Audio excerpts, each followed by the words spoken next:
28살의 영국 청년 데미안 셰넌.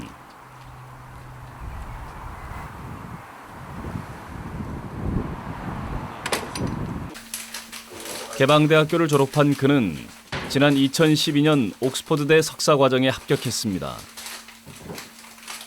그런데 어느 날 그에게 뜻밖의 연락이 왔습니다. 대학 측에서 합격 취소를 통보한 것입니다. 더욱 황당한 것은 취소 사유였습니다. But the other thing, I didn't think they'd actually enforce it. I thought no rational person would actually enforce this rule because it's so crazy that nobody would actually insist on it. 대학 당국이 문제 삼은 것은 2만 1,000파운드에 달하는 학비와 생활비 조달 능력. 셰넌 씨는 아르바이트로 해결을 하겠다고 했지만 대학은 그의 말을 받아들이지 않았습니다. 대신 대출 증명서와 부모의 재산만을 심사 대상으로 삼았습니다.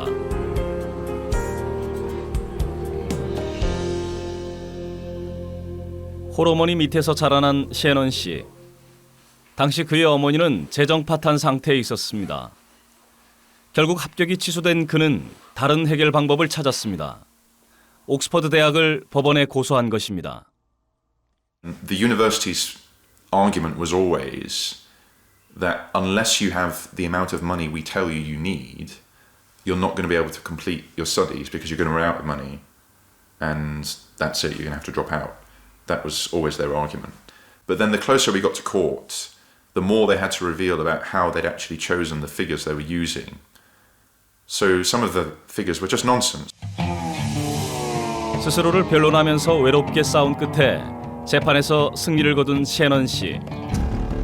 마침내 옥스퍼드를 졸업한 그는 지금 변호사로 활발히 활동하고 있습니다. The rule that you needed to have this amount of money to be able to go has been in existence for a long time. They suggested in court about 25 years. And the figures that they provided, which were read out in the House of Parliament, were that 1,000 people per year who applied and were given offers and met the academic requirements were rejected for not being able to raise enough money.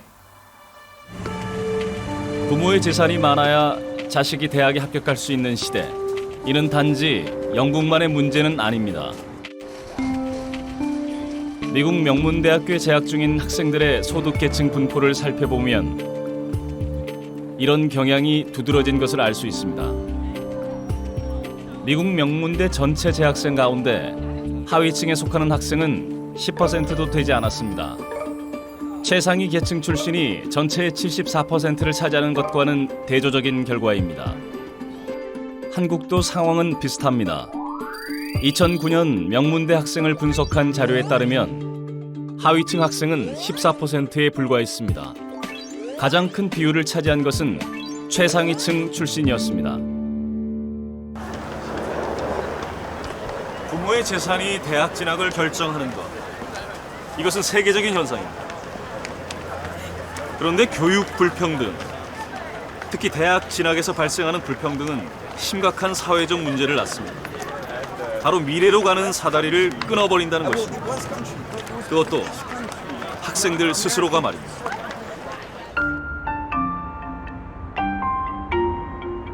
미국에서 가장 가난한 도시 필라델피아. 그 중에서도 북부 지역은 가난한 흑인들이 가장 많이 거주하는 전형적인 빈민가입니다.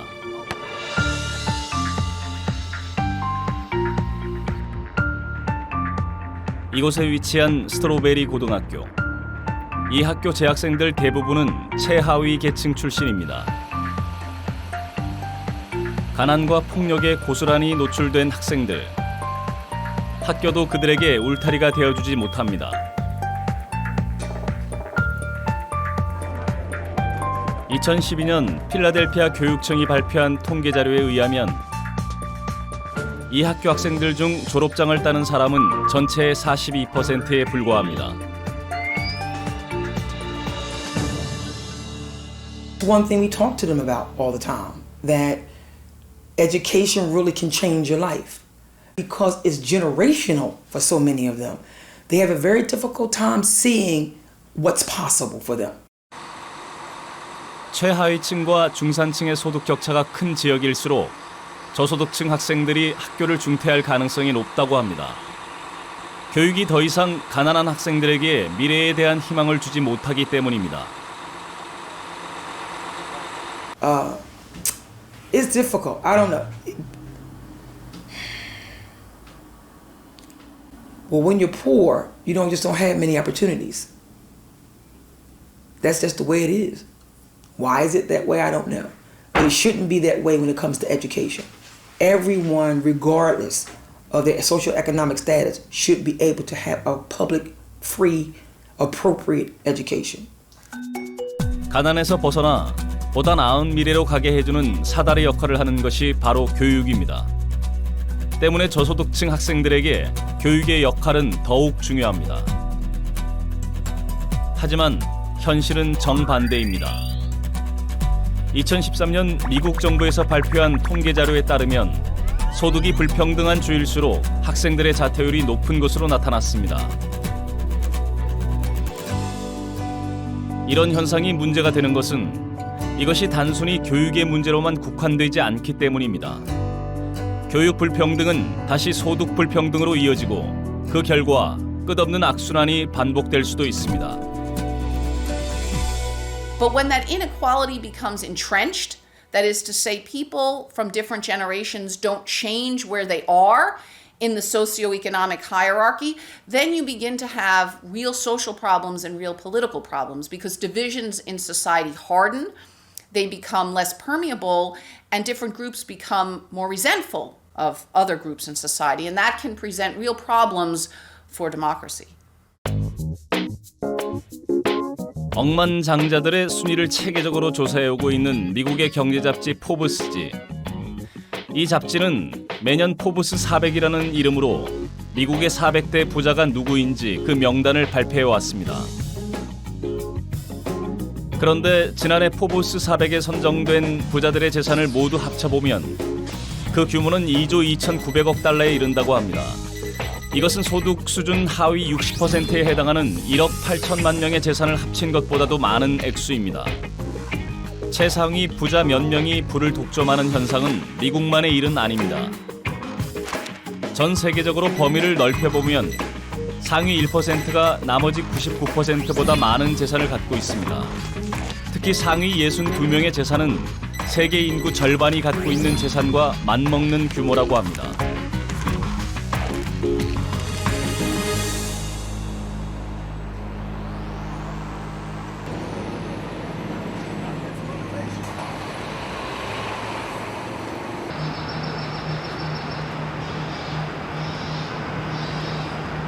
불평등은 이제 세계적인 현상이 되었습니다. 왜 이런 일이 발생하는 것일까요? 이를 심층적으로 분석한 학자가 있습니다. 바로 토마 피케티입니다. 그는 인류 역사에서 자본 수익률과 경제 성장률이 어떻게 변해왔는지 분석하여 불평등의 원인을 찾았습니다. 그렇다면 인류 역사에서 자본 수익률과 경제 성장률은 어떻게 변해왔을까요? 먼저 세계 경제 성장률을 보겠습니다. 인류의 역사가 진행되는 동안 경제 성장률은 생각보다 높지 않았습니다. 서기 원년부터 1700년까지 그 오랜 기간 동안 인류의 경제 성장률은 불과 0.1%였습니다. 1820년까지는 0.5%, 1913년까지도 1.5%에 불과했습니다. 그런데 이후 100년 동안의 경제 성장률은 3%, 경제 성장 그래프가 가파르게 상승한 것을 볼 수 있습니다. 하지만 인류 역사를 돌아봤을 때 20세기의 높은 경제 성장률은 매우 예외적인 것이었습니다. The more positive reason why the 20th century was exceptional was the very fast population growth of that period and the baby boom cohorts and the rise of population. This is important because population growth together with fast productivity growth make the past less important. Make the wealth inequality of the past less important because when you have 20세기 후반 몇몇 동아시아 나라들은 높은 경제 성장률을 보였습니다. 하지만 기술력이 일정 수준에 다다른 순간 이 나라들의 성장률도 감소하기 시작했습니다. 선진 산업 국가들 역시 경기 침체에서 회복될 때는 일시적으로 높은 성장률을 기록했지만 장기적으로는 낮은 성장률에서 벗어나지 못했습니다. When you have, if you have a 4% or 5% growth rate, then you have rising income, rising labor income in particular, so you can sort of enter the wealth game even if you start with little or no wealth at all, because this sort of high growth rate equilibrates the high rate of return to capital. But since 1980, we are back to a much lower growth rate, 1 to 2%. 이에 비해 자본 수익률은 시대를 막론하고 4%에서 5%대를 유지해 왔습니다. 경제 성장률이 제로에 가까웠던 전통적인 농경 사회에서도 토지 수익률은 4에서 5%였습니다. 부자들은 19세기나 20세기 초반에는 식민지 경영과 부동산에, 20세기 후반에는 금융과 에너지 상품에 자본을 투자했습니다. 이렇게 시대에 따라 투자처는 달라졌어도 평균 수익률은 항상 비슷한 수준이었습니다. 언제나 경제 성장률보다 높았던 자본 수익률. 이런 현상은 미래에도 변함없을 것입니다. 2100년이 되면 자본 수익률은 4%로 일정한 데 반해 경제 성장률은 1.5%로 하락할 것이라는 게 전문가들의 예측입니다. Now, you're right to point out that one of the main forces that could push in the direction of rising wealth concentration in the future is the tendency for rate of return to capital to exceed growth rate in the long run. This is, I think, the central reason why we had so much wealth concentration in the past. And I think the main explanation for this incredible concentration of wealth was indeed the fact that the rate of return to wealth was like 4 or 5% per year and the growth rate 1%. 경제 성장률이 높은 시대에는 열심히 일을 해서 돈을 벌면 스스로의 힘으로 계층 이동을 할 수가 있었습니다. 하지만 인구 증가가 거의 없고 경제 성장이 정체되면 물려받은 재산의 영향력이 커지게 됩니다. 잘 사는 사람은 더욱 잘 살고 가난한 사람은 늘 가난할 수밖에 없는 사회 구조가 만들어지는 것입니다. 이는 곧 불평등이 고착화되는 사회를 의미합니다. Now, in the 20th century, we sort of forgot about this because there was very unusual events that made this different. But, in the future, there are reasons to believe that we might return to this inequality between the rate of return and the growth rate.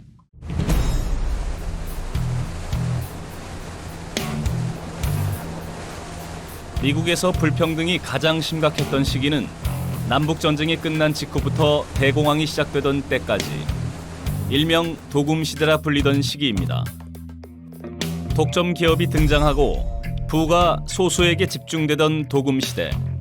뉴포트는 이 시대를 상징하는 곳입니다. 당시 대부호들은 앞다퉈 이곳에 보다 크고 보다 화려한 별장을 지었습니다. 더 브레이커스 저택은 그 중에서도 가장 압도적인 규모를 자랑하는 곳입니다. 금으로 장식된 벽면과 가구들이 즐비한 이 대저택의 주인은 철도 재벌이었던 벤더빌트 2세. 그는 이 별장을 프랑스 궁전처럼 만들고 싶어 했습니다. Well, so the Gilded Age of the late 19th century, which seamlessly transformed into the roaring 1920s, the Gilded Age was really a period of vast inequality. It's the period in which we've seen the greatest concentration of wealth at the very top of the economic pyramid. Men like Rockefeller and Jay Gould and Vanderbilt, these titans of finance and industry dominated the areas of the economy where they operated. 도금 시대는 부가 집중되는 독점 자본의 시대였습니다. 최상위 1%가 국가 전체 부의 40%를 갖고 있던 시기. 돈이 정치를 지배하기 시작하면서 미국은 금권 정치로 물들어갔습니다. 지역주의도 팽배했습니다. The Gilded Age offers a cautionary tale. It is possible, even in a relatively democratic society, to see the rise of something that looks more like an oligarchy. And that's what we had in the Gilded Age, and that's increasingly what it seems like we have in the United States today. 신도금 시대의 등장. 많은 전문가들은 현 사회의 불평등 수준이 19세기 후반만큼이나 심각하다고 말합니다. 부의 편중 현상이 극심해졌고 민주주의도 제대로 작동되지 않고 있다는 것입니다. 자본을 가진 사람들은 갈수록 부유해지고 그렇지 못한 사람들은 가난해지는 역사. 이렇듯 부의 불평등은 지속적으로 반복되어 온 인류의 운명과도 같은 것이었습니다. 지난 역사가 증명하듯 자본의 수익률이 언제나 경제 성장률을 앞서왔기 때문입니다. 그런데 이것은 세금이라는 변수를 제외했을 때의 이야기입니다. 20세기 중반부터 경제 성장률이 자본 수익률을 초월했습니다. 가파른 경제 성장, 그리고 자본에 부과된 세금 덕분이었습니다. Well, I don't think there's another way to fix the issue. I mean, taxes and increased bargaining power for ordinary workers are hard to think of another way to deal with that. Redistributes income, something that changes the bargaining power is the only way to really make a dent in it. 자본 수익률과 경제 성장률의 격차를 줄이는 방법은 두 가지가 있습니다. 자본이 벌어들인 수익에 누진세를 부과함으로써 자본 수익률을 떨어뜨리는 것이 첫 번째 방법입니다. 나머지 하나는 노동소득을 늘려서 경제 성장률을 높이는 것입니다.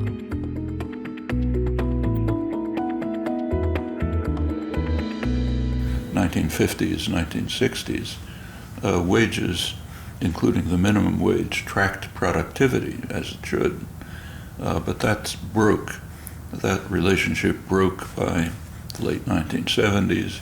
Productivity increases, not quite as fast, but it increases. And remember, these are matters of policy, not of economic law. And that's combined with stagnation or decline for the majority of the population. So real wages for male workers are about what they were in the late 1960s. Productivity has gone way up.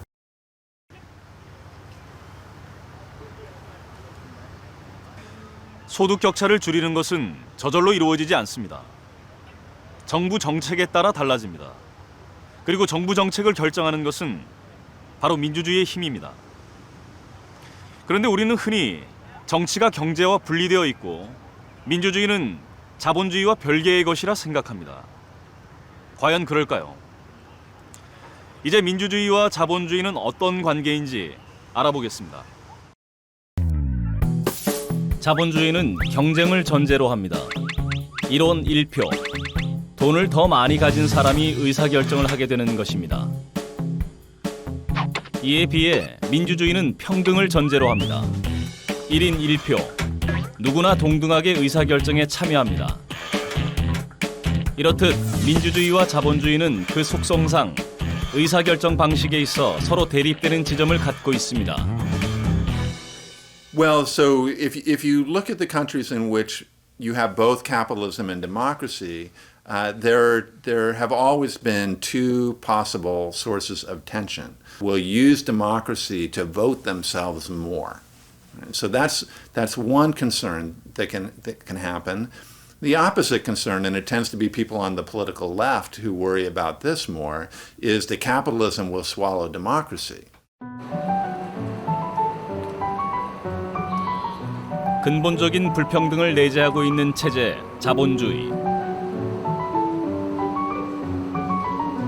반면 민주주의는 평등을 최대의 가치로 내세웁니다. 때문에 이 두 체제는 서로 양립될 수 없는 것으로 여겨지기까지 합니다. 하지만 자본주의는 민주주의가 나타나고 자리를 잡는 데 결정적인 역할을 하기도 했습니다.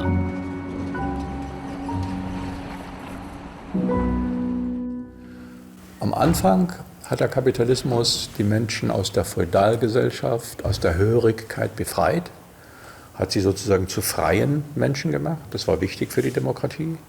Es ist überall eine große Arbeiterklasse entstanden, meistens sogar die Mehrheit der Gesellschaft.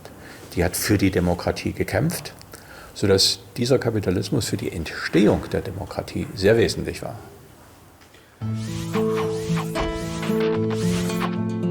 중세 시대에 처음 등장한 자본주의는 16세기가 되면서 새로운 경제 체제로 자리를 잡기 시작했습니다. 봉건 경제를 대신해 등장한 이 시기의 자본주의는 상업 자본주의로 불렸습니다. 이윤 창출을 낳는 중심 산업이 상업이었기 때문입니다. 이런 자본주의의 등장으로 사회 구조에도 커다란 변화가 찾아왔습니다. 지주에게 농민들이 예속되어 있던 봉건적 신분 구조가 무너진 것입니다.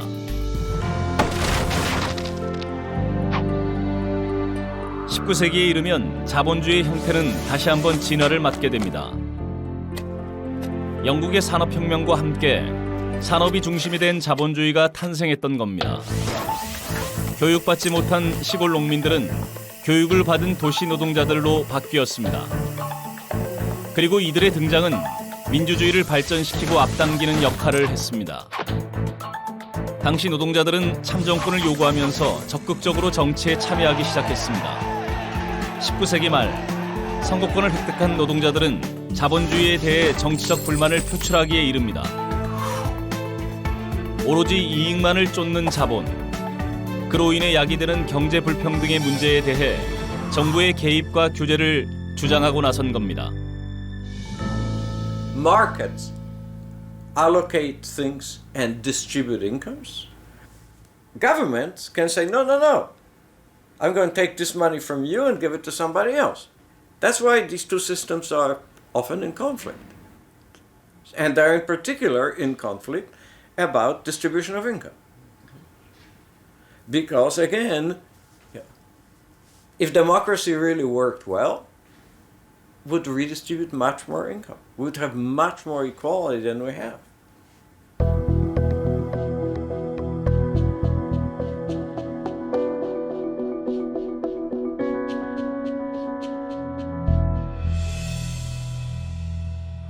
그렇다면 시장의 가치, 자본의 가치보다 민주주의의 가치를 더욱 중시하면 어떤 결과를 낳을까요?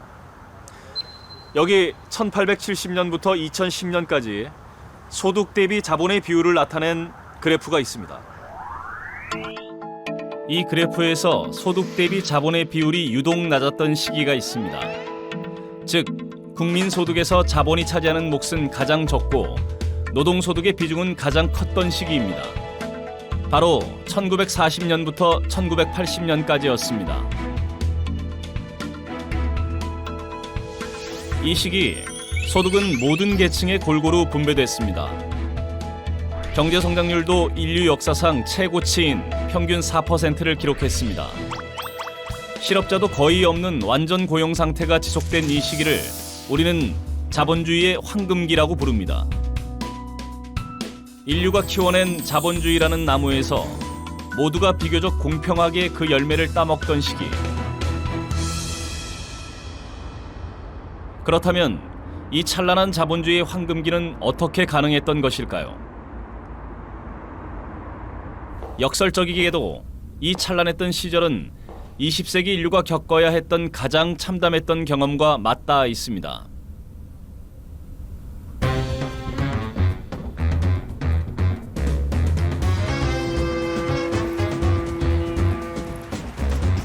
(1945년 5월 7일) 독일이 항복하면서 유럽에서는 제2차 세계대전이 막을 내렸습니다.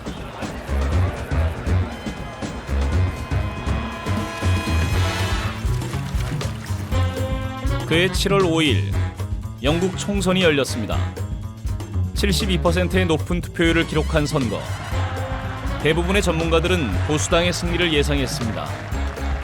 제2차 세계대전을 승리로 이끈 전쟁 영웅 윈스턴 처칠이 보수당을 이끌고 있었기 때문입니다. 그러나 선거 결과는 의외였습니다. 클리멘트 애틀리가 이끈 노동당이 압승을 거뒀던 것입니다. 노동당 정부가 탄생한 순간이었습니다.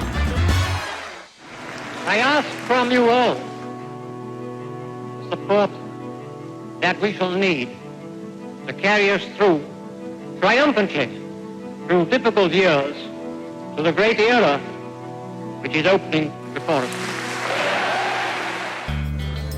영국 국민들에게 영향을 끼친 것은 전쟁의 경험이었습니다. 전쟁 기간을 거치면서 정부가 자본주의를 효과적으로 통제할 수 있다는 사실을 깨닫게 된 것입니다. 노동당 정부는 복지법안들을 신속하게 통과시킴으로써 개혁에 대한 국민들의 열망에 부응했습니다. So, over the course of the 20th century, the United States developed a system that's sometimes called the mixed economy. It was, you could say, a kind of marriage of capitalism and democracy, in which democracy checked capitalism, right? And democracies could decide collectively that certain kinds of problems had to be dealt with collectively through political processes, using political authority. Right? And this model, which maybe had its high point during this post-war period, this period after World War II, it's enormously successful. 1948년 미국 대선에서도 비슷한 일이 벌어졌습니다. 당시 한 일간지는 개표가 끝나기도 전 공화당 후보의 승리를 알리는 기사를 일면 톱으로 실었습니다. 당시 민주당의 후보는 현직 대통령이었던 해리 트루먼. 하지만 대부분의 사람들은 선거에서 공화당이 압승할 것으로 내다봤습니다. 16년이나 이어져온 민주당의 장기 집권에 대해 유권자들의 견제 심리가 발동할 것으로 예상한 겁니다. 하지만 유권자들을 사로잡은 이슈는 따로 있었습니다. 바로 뉴딜 정책이었습니다. 실업자에게 일자리를 만들어주고 경제 구조를 개혁함으로써 침체된 경제를 살리겠다는 이 정책은 정부의 적극적인 개입을 골자로 하고 있었습니다. 유권자들은 민주당이 적극 추진해온 이 뉴딜 정책이 공화당의 집권으로 물거품이 될까봐 두려워했습니다. 이것이 트루먼의 승리로 이어진 것입니다. 이후 공화당의 아이젠하워가 대통령 자리에 올랐지만 뉴딜 정책은 1970년대까지 이어졌습니다.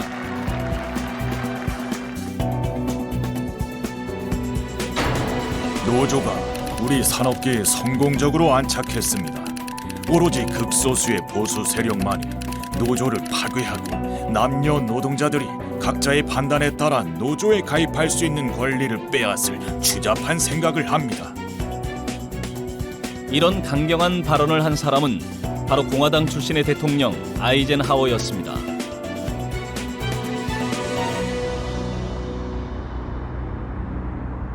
미국 뉴욕 외곽에 자리한 롱아일랜드의 레빗타운. 이곳은 전후 미국 사회의 풍요로움을 보여주는 상징적인 마을입니다. 1950년대 말 소련의 후르시초프 서기장이 미국을 방문했을 때 아이젠하워 대통령이 가장 보여주고 싶어했던 마을이기도 합니다. 본래 감자밭이었던 이 지역은 1947년 주택사업가 윌리엄 레빗에 의해 대규모 주택단지로 탈바꿈했습니다. 수백만 명의 제대 군인들이 고향에 돌아올 것을 예측해 저렴한 조립식 주택들을 대규모로 건설한 것입니다. 레빗타운의 집안에는 세탁기와 냉장고, 에어컨들이 가득 들어찼습니다. 집집마다 자동차도 한 대씩 있었습니다.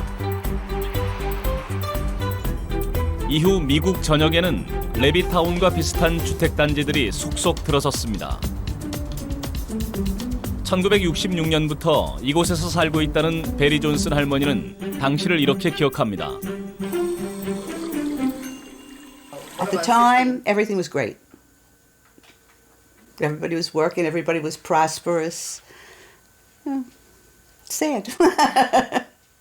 It was one for all and all for one. Yep. I guess somebody got sick, where they needed help. Everybody was helping. 이처럼 풍요로웠던 자본주의의 황금기는 정부라는 권력이 막대한 자본의 힘을 제어해 주길 원했던 많은 시민들의 뜻에 따라 탄생할 수 있었습니다.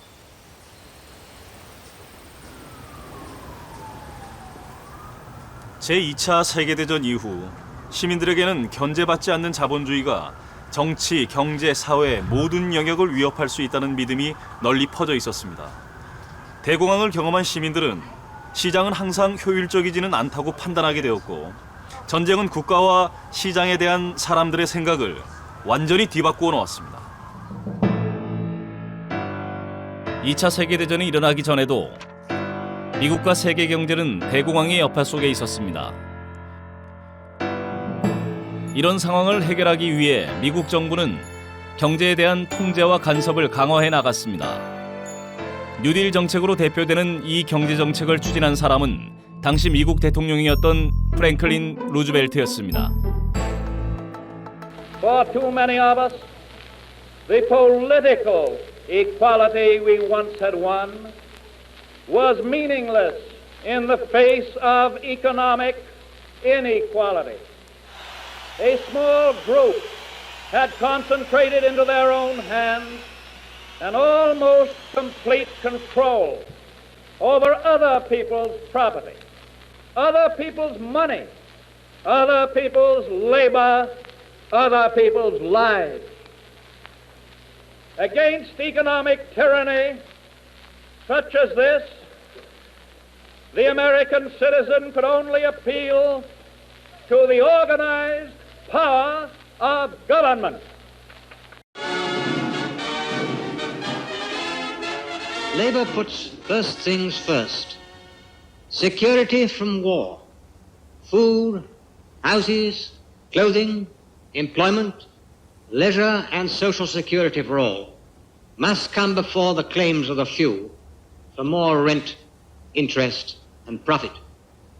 We have shown that we can organize the resources of the country to win the war. We can do the same in peace. 전쟁이 끝나면서 시작된 새로운 시대. 이제 시장보다는 정치적 수단이 자원 배분의 주된 기반이 되었습니다. 정부는 공동체의 가치를 구현하기 시작했고, 시민들은 시장의 가치보다는 공동체의 가치를 우선하게 됐습니다.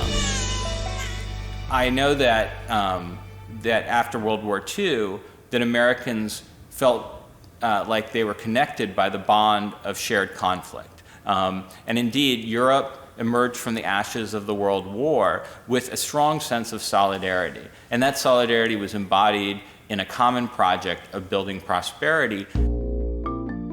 풍요로운 사회를 건설하겠다는 목표는 현실이 되었습니다. 독일에서는 이 시기 놀라운 경제 기적이 일어났습니다. 덕분에 독일은 패전국에서 가장 부유한 국가로 단시간에 탈바꿈할 수 있었습니다. 프랑스에서 이 시절은 영광의 30년으로 통합니다. 이때 이루어진 경제성장은 혁명적이라고 불릴 정도였습니다. 영국에서는 풍요의 시대라는 말로 이 시절을 표현했습니다. 당시 영국의 총리였던 모리스 맥밀런은 자신의 동료들에게 이렇게 장담했습니다. 이렇게 좋은 시절은 앞으로 다시는 오지 않을 겁니다. 슬프게도 그의 예언은 현실이 되었습니다.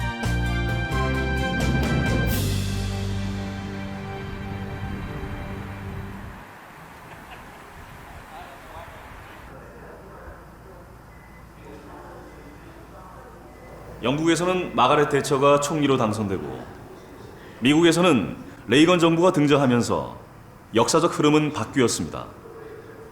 레이건과 대처가 주로 공격한 대상은 바로 공동체와 정부였습니다. 1987년 한 여성지와의 인터뷰에서 대처 총리는 이렇게 얘기했습니다.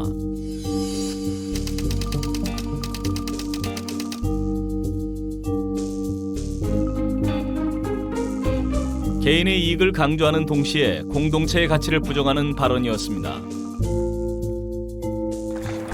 그보다 앞선 1981년 미국의 레이건 대통령은 작은 정부와 균형 예산, 규제 완화를 주창했습니다. In this present crisis, government is not the solution to our problem. Government is the problem.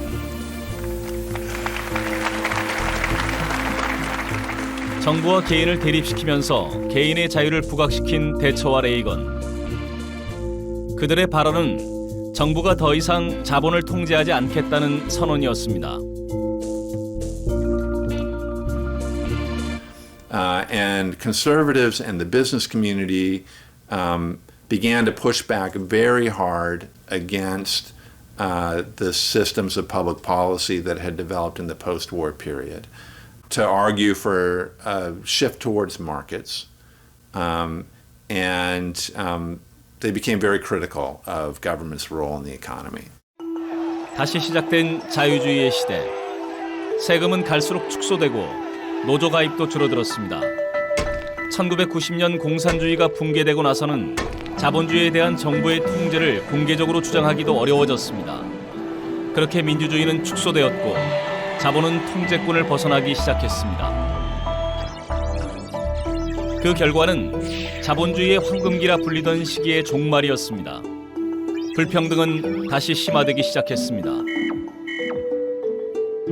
One in which the priority of presumptively free choice on markets by consumers and presumably producers as well is taken to have priority over absolutely everything else. But it's very important that it's very clearly perceptible consequence has been to sharply increase economic inequality, and in particular, as I said before, to to switch such a very large proportion of economic reward to such a tiny group of people.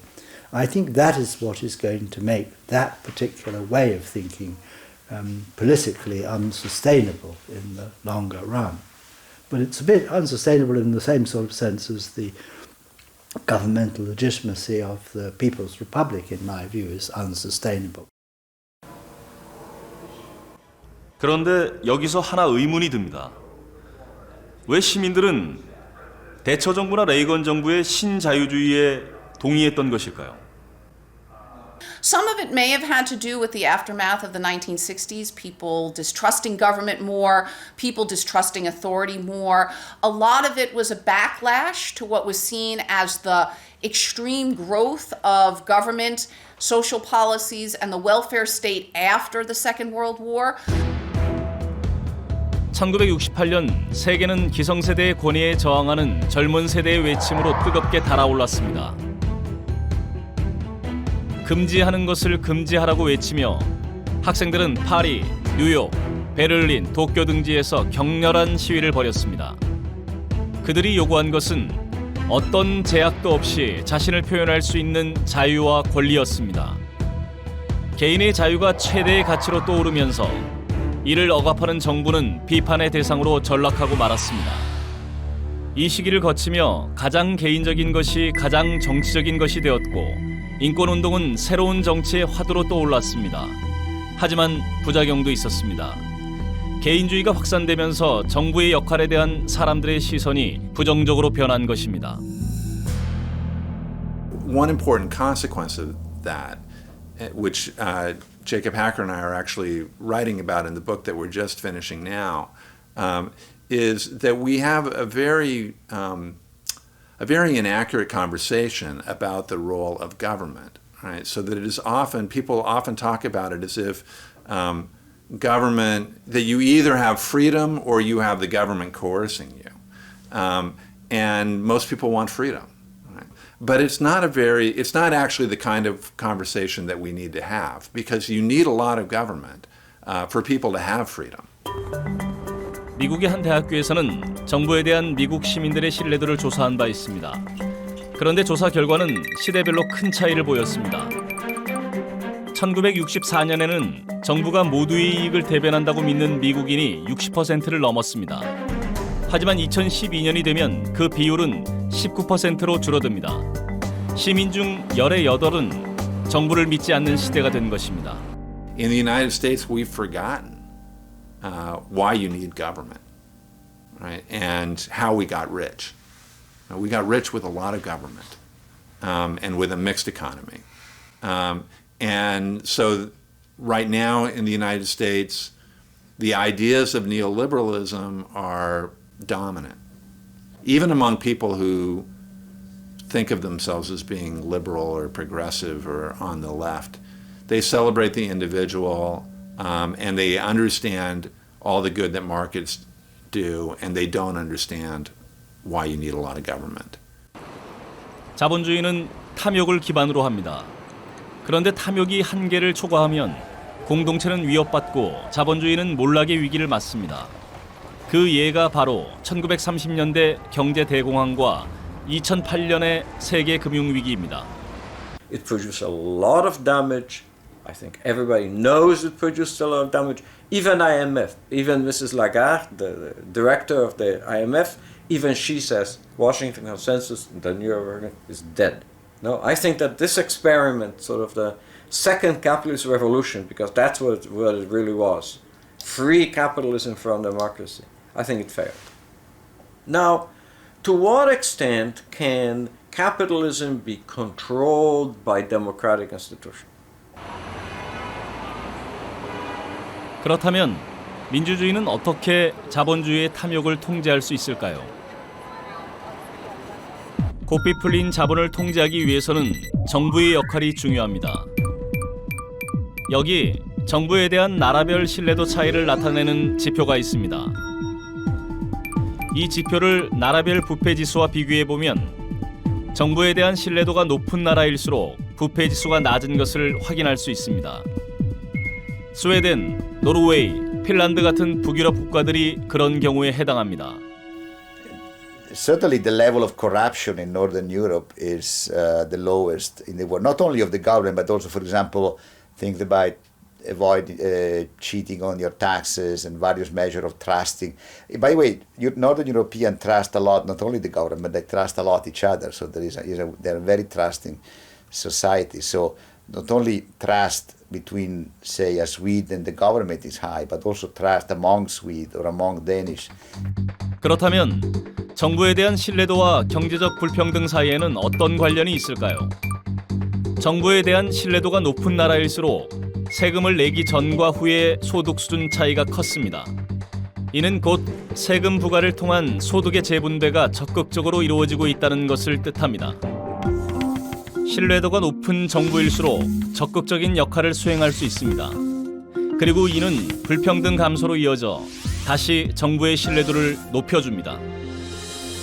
반대로 정부에 대한 불신이 높은 나라에서는 정부의 역할이 축소될 수밖에 없습니다.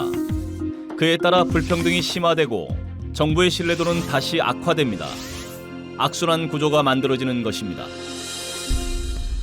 So governments have to catch up, right? So they have to change their taxation structures, their regulatory structures, the way that they think about businesses, that keeps up with the way businesses themselves are evolving. In the United States, for example, and I'm sure it's the same in other countries, what's really important is in a rapidly changing world where market forces are seen as being so powerful, governments have to show their citizens that they're capable of protecting them against things that they feel are threatening or dangerous, while making sure that they still promote economic growth and development.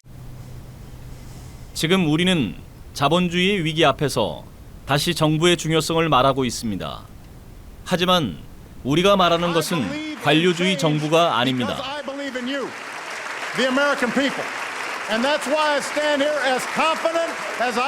정당 정치를 기반으로 한 정부, 즉 시민들의 적극적인 참여로 이루어지는 정부를 말합니다. 이것은 자본주의의 탐욕을 억제할 힘이 시민들 손안에 있다는 것을 의미합니다. 바로 여기에 민주주의의 중요성이 있습니다. 정부는 현대 정치에서는 민주주의 하에서는 정당 정부라는 성격이 굉장히 강하다고 말을 할 수가 있는 거죠. 왜냐하면 정부는 선거의 결과로서 형성이 되는 것이고 선거를 조직하고 운영하고 하는 것은 기본적으로 정당이 대체적으로 일반적으로 하기 때문에 정당 정부의 성격을 갖는다 이렇게 말을 할 수 있겠습니다. 민주주의와 자본주의는 현대 사회를 구성하는 두 기둥입니다. 둘의 관계를 명시한 대한민국 헌법 조항이 있습니다. 한번 읽어보겠습니다. 국가는 균형 있는 국민 경제의 성장 및 안정과 적절한 소득의 분배를 유지하고 시장의 지배와 경제력의 남용을 방지하며 경제 주체 간의 조화를 통한 경제의 민주화를 위하여 경제에 관한 규제와 조정을 할 수 있다. 흔히 경제민주화 조항이라고 부르는 헌법 제119조 2항입니다. 과도한 불평등을 막고 자본주의의 탐욕을 규제하는 역할은 결국 정부가 할 수밖에 없습니다. 그리고 정부를 움직이는 것은 민주주의입니다. 이것이 바로 자본주의에 대해 민주주의가 우선해야 하는 이유입니다.